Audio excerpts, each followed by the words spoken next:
कुछ दिन पहले मैंने पार्लियामेंट में एक सवाल पूछा। मैंने कहा कि सब जगह हम भारत माता की जय करते हैं, मैं पता लगाना चाहता हूं इस भारत माता में जात की, हर वर्ग की कितनी आबादी है, पिछड़े वर्ग की कितनी है, दलितों की कितनी है, आदिवासियों की कितनी है, और दूसरा जो धन भारत माता पैदा करते हैं, इसको सोने की चिड़िया कहा जाता है। पूरी दुनिया में जिस चीज को हम भारत माता कहते हैं, बाकी दुनिया इसको सोने की चिड़िया कहती है। तो सोने की चिड़िया का धन किसके हाथों में है? ये दो सवाल मैंने पार्लियामेंट में पूछे। वहां कहा कि देखिए, हमें जाति जनगणना करना चाहिए।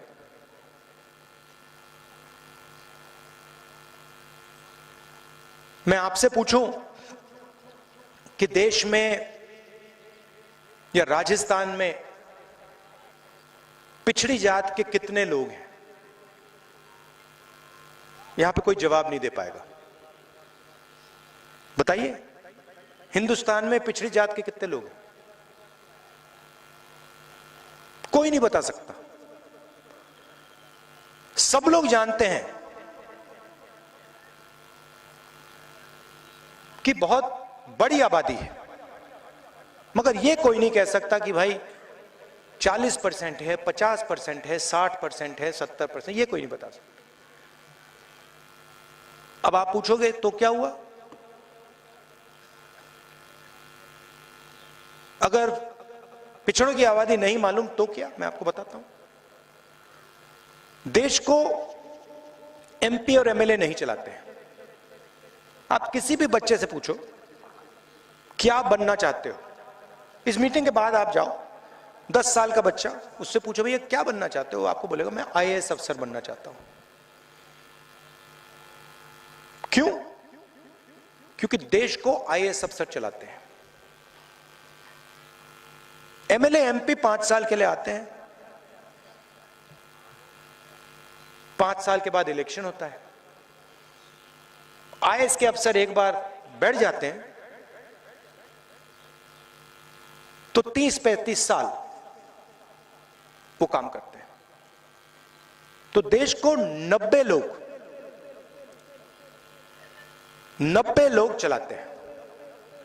नेशनल सरकार जो है उसको 90 लोग चलाते हैं, एक कैबिनेट सेक्रेटरी और 90 लोग प्रधानमंत्री के साथ मिलकर देश को चलाते हैं। अब सवाल ये उठता है, अगर हम पिछड़ों की भागीदारी की बात कर रहे हैं, आदिवासियों की भागीदारी की बात कर रहे हैं, दलितों की भागीदारी की बात कर रहे हैं, गरीब जनरल कास्ट के लोगों की भागीदारी की बात कर रहे हैं, तो सवाल ये उठता है इस 90 में से पिछड़े कितने, दलित कितने, आदिवासी कितने, गरीब जनरल कास्ट के लोग कितने?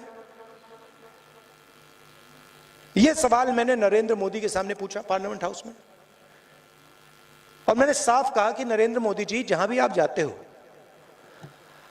आप अपने आप को ओबीसी कहते हो।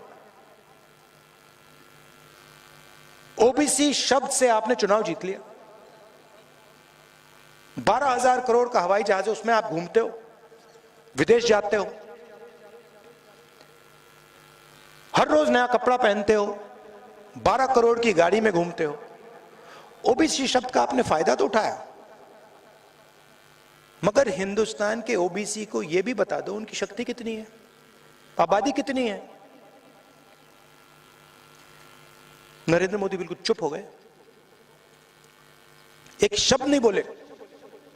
2 घंटे का भाषण किया उसके बाद, मगर जाति जनगणना में नरेंद्र मोदी जी ने एक शब्द नहीं बोला। उसके बाद उनके भाषण बदल जाते हैं। भाषण में कहते हैं, भाइयों और बहनों, हिंदुस्तान में एक ही जात है, वो है गरीब। अच्छा, अगर हिंदुस्तान में एक ही जात है गरीब, तो आप ओबीसी कैसे? आपके लिए स्पेशल जात, आप हो ओबीसी, और देश के बाकी पिछड़े वो गरीब, दलित गरीब, आदिवासी गरीब। तो मेरा एक और सवाल, अगर देश में एक ही जात है गरीब, तो अमीर कौन है? अमीर की कोई जात नहीं है। तो मैंने ये सवाल पूछा, जवाब नहीं आया। तो फिर मैंने पता लगाया, मैंने कहा कि चलो देखते हैं दिल्ली की सरकार में इन 90 लोगों से ओबीसी कितने, दलित कितने, आदिवासी कितने। और जब मैंने आंकड़ा देखा, मैं हिल गया। 90 में से सिर्फ 3 अफसर ओबीसी वर्ग के हैं, सिर्फ 3। मैं आपको स्टेट से बता रहा हूं, आपकी आबादी कम से कम 50% है देश में, और वो जो 90 में से 3 अफसर हैं, वो एक कोने में बैठे रहते, उनको कोई काम नहीं दिया। ये नहीं कि बड़ी बड़ी मंत्रिमंडल रखे हैं ना, कोने में छोटा सा काम दे रखा है।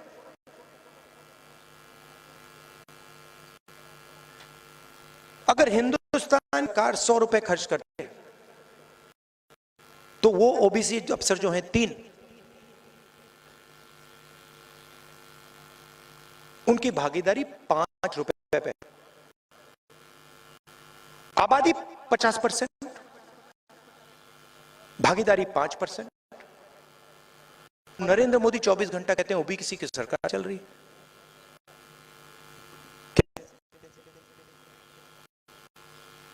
सरकार चलाने में आपका कोई भी नहीं है, कुछ लेना देना नहीं है आपका। सरकार को छोड़िए, योजना की बात करते हैं। फसल बीमा योजना में 35,000 करोड़ रुपए सरकार दी है। पैसा कहां से आता है? आपके जेब से आता है, जीएसटी से आता है। आपने ये सफेद शर्ट पहनी है, जितना पैसा आपने जीएसटी में दी,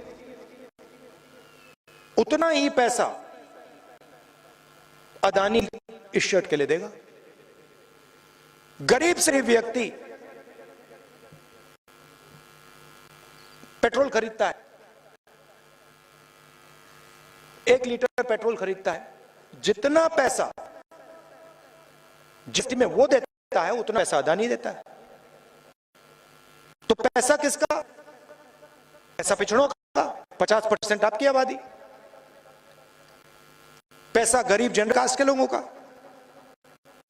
पैसा दलितों का, आदिवासियों का। तो आपके जेब से पैसा निकला 35,000 करोड़ रुपया 16 कंपनियों को नरेंद्र मोदी ने दिया। मैंने आंकड़ा निकाला, 16 कंपनी में आपको एक पिछड़ा नहीं मिलेगा, एक दलित नहीं मिलेगा, एक आदिवासी नहीं मिलेगा, एक गरीब जनरल कास्ट नहीं मिलेगा, एक नहीं मिलेगा। तो आपके जेब से पैसा निकला 35,000 करोड़ रुपए, सीधा 16 उद्योगपतियों को दिया। अब आप कह सकते हो ठीक है, बीमा की कंपनी है, क्या गलती की? मैं बताता हूं। जब तूफान आता है, ओला गिरता है, उन 100 कंपनियों से किसान अपना पैसा मांगता है, फोन लगाता है, ईमेल भेजता है, कोई जवाब नहीं मिलता। उसको कहिए आपके खेत में तो नुकसान हुआ ही नहीं, तो हुआ। नरेंद्र मोदी जी ने आपके जेब से पैसा नहीं, जीएसटी लगा के 16 उद्योगपतियों को दिया और 35,000 करोड़ रुपए जो किसानों को देना था वो उन्होंने ले लिया और किसान देखता रह गया। चलिए अगली की बात करते हैं। क्या होता था? हिंदुस्तान के युवा 4 बजे सुबह उठते थे, वर्जिश करते थे, सपना था देश की रक्षा करेंगे, चाइना हमारी जमीन लेगा, पाकिस्तान हमारी जमीन लेगा, हम देश की रक्षा करेंगे, सपना था। पहले क्या होता था? कोई भी जवान, कोई भी अफसर अगर हिंदुस्तान के बॉर्डर पर खड़ा होता था, हिंदुस्तान की सरकार उसको गारंटी देती थी, अगर आप किसी ने छुआ, अगर आपको चोट लगी, अगर आप शहीद हुए, जिम्मेदारी हमारी है। आपके परिवार की देखभाल, आपके माता पिता की देखभाल, आपके बच्चों के भाई, पूरा का पूरा काम भारत की सरकार करेगी। हम आपकी रक्षा करेंगे। भारत माता की रक्षा कर रहे हो, भारत की सरकार की रक्षा करेगी। ये पहल थी। क्या हुआ? अच्छा, उसमें से 50% पिछड़े, 12% आदिवासी, 14% दलित, 15% दलित और गरीब जनरल कास्ट के लोग। अब क्या हुआ? अब नरेंद्र मोदी कहते हैं योजना लाएंगे, अग्निवीर योजना। बॉर्डर पे आपको गोली लगे, हमें नहीं मालूम। आप मरे, आप शहीद हुए, आप जानो, आपका कौन जाने। हम आपको पैसे नहीं देने वाले, हम आप नहीं करने वाले। तो जो पैसा पहले सरकार पेंशन में देती थी, जवानों की रक्षा में देती थी,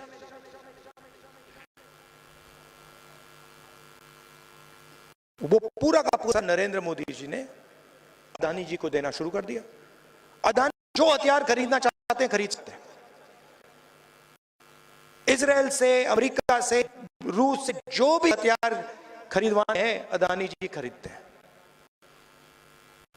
मगर हमारे जो जवान हैं, जो युवा हैं, उन पूरा का पूरा सपना खत्म कर दिया। इनकी सारी की सारी योजनाएं ऐसी हैं। हमारी योजनाएं देखो, मनरेगा, भोजन का अधिकार, 1 रुपया अदानी को नहीं जाता। जमीन अधिग्रहण बिल उनकी देखो, जीएसटी, नोटबंदी, किसान बिल, 14 लाख करोड़ रुपया नरेंद्र मोदी ने हिंदुस्तान के सबसे बड़े अरबपतियों का कर्जा माफ किया है। भाषण में कहते किसानों का कर्जा माफ नहीं होगा, मगर 14 लाख करोड़ रुपए 10-15 लोगों को माफ किया है।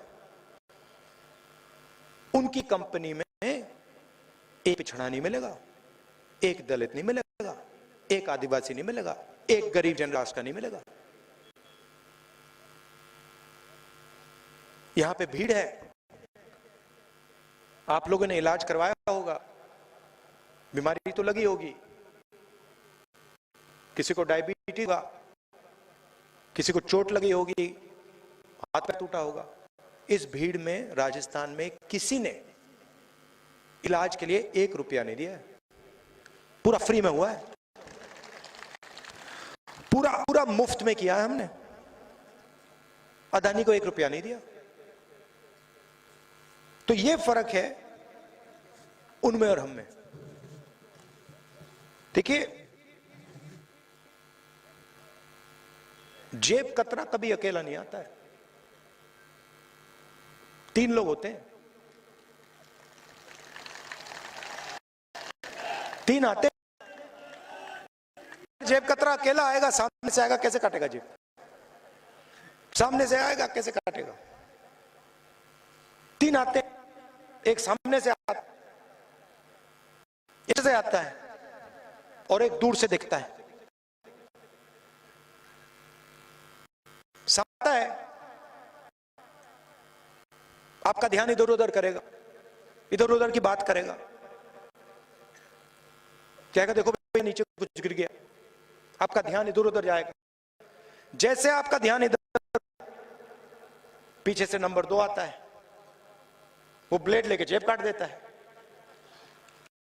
से देखता है, तीसरा देखता है, दूर से देखता है, कहता है यहां पे मतलब जनता ना आए, लोगों को पता ना लग जाए, अगर कोई आता है तो धमका देता है, कहता है चलो हटो यहां से, या फिर वो बटवा ले लेता है, भाग जाता है। नरेंद्र मोदी जी का काम आपके ध्यान को इधर उधर करने का है। वो सामने से आते हैं, टीवी में सामने से, वो आपका ध्यान इधर उधर करते हैं, आपको कहते हैं देखो हिंदू मुस्लिम, हिंदू मुस्लिम, फिर नोटबंदी, जीएसटी, मुझे फांसी लगा दो, ध्यान उधर उधर करते हैं। पीछे से अदानी आता है, आपका पैसा है, दूसरी साइड से अमित शाह देखता है, कहता है भाई यहां पे कोई मतलब किसी को पता ना लग जाए, दबा के लाठी मारूंगा। तो ये है, ये हिंदुस्तान की सरकार ऐसे चल रही है। ये हो रहा है। अब सच बोलूं आपको तो शायद आपको भी नहीं पता लग रहा।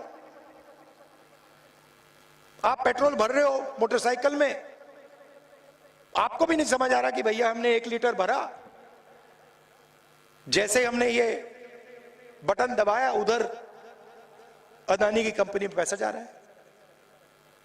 बिजली ऑन की, आप सोच रहे हो सिर्फ बत्ती जली, अदानी की जेब में पैसा गया। सिस्टम है पूरा। आपने नरेंद्र मोदी को आप 24 घंटा टीवी पे देखते हो, जब देखो नरेंद्र मोदी टीवी पे है। टीवी किसका है? आपका है क्या? जनता का है क्या? अगर आपका होता तो लगाओ इश्तेहार टीवी पे। आपका नहीं है, किसानों का थोड़ी है, मजदूरों का थोड़ी है, छोटे व्यापारियों का थोड़ी है, अदानी का है।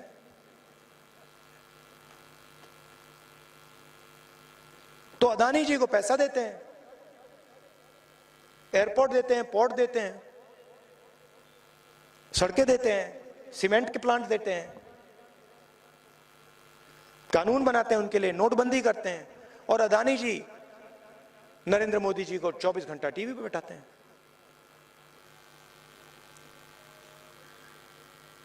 हम भारत माता की जय करते हैं, हम फ्री में आपको इलाज कराते हैं, वो कहते भारत माता की जय है और करते हैं अदानी जी की जय।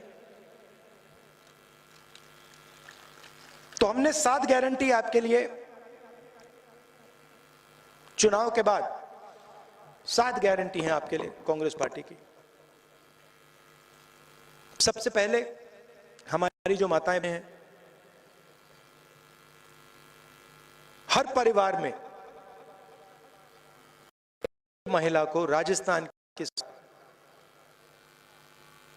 10,000 रुपए साल के बैंक अकाउंट में डालेगी। मोदी ने 1,200 रुपए का सिलेंडर कर रखा है, चुनाव के बाद कांग्रेस पार्टी 500 रुपए का सिलेंडर कर देगी, 400। इलाज की मैंने बात की,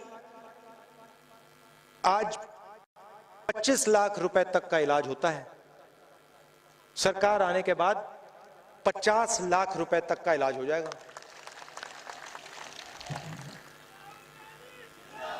अब आप बीजेपी के किसी भी नेता से पूछो, इस किसी भी नेता से आप पूछो कि अंग्रेजी के बारे में क्या सोचो, एकदम आपको कहेंगे देखिए अंग्रेजी नहीं पढ़नी चाहिए, हिंदी होनी चाहिए। हमने पूरे राजस्थान में अंग्रेजी स्कूलों का जाल बिछा दिया। हम चाहते हैं कि राजस्थान का हर बच्चा अंग्रेजी बोले। हिंदी में कोई कमी नहीं है। राजस्थान में आपको किसी से बात करनी हो, व्यापार करना हो, मध्य प्रदेश में, दिल्ली में, उत्तर प्रदेश में, हिंदी बहुत अच्छी भाषा है। मगर अगर आपको कॉल सेंटर में काम करना हो, आईटी का काम हो, सुप्रीम कोर्ट में जज बनना हो, विदेशी टूरिस्ट से बात करनी हो, किसी विदेशी कंपनी में काम करना हो, तो अंग्रेजी चलेगी, हिंदी में काम होएगा नहीं। तो हम कहते हैं कि राजस्थान के हर बेटे को, हर बेटी को हिंदी सीखनी चाहिए और अंग्रेजी सीखनी चाहिए। वो नहीं चाहती कि आप सबसे अच्छी नौकरियां पाओ। उनसे आप पूछिए, आप हमें तो कहते हो कि अंग्रेजी सीखनी, मगर आपके बेटे कौन से स्कूल में पढ़े? अमित शाह से पूछिए, राजनाथ सिंह जी से पूछिए, गडकरी जी से पूछिए। इन सब के बच्चे इंग्लिश मीडियम स्कूल में पढ़ते हैं और हर भाषण में ये आपको कहते हैं कि अंग्रेजी मत पढ़ो। ये फर्क है हम में और उनमें।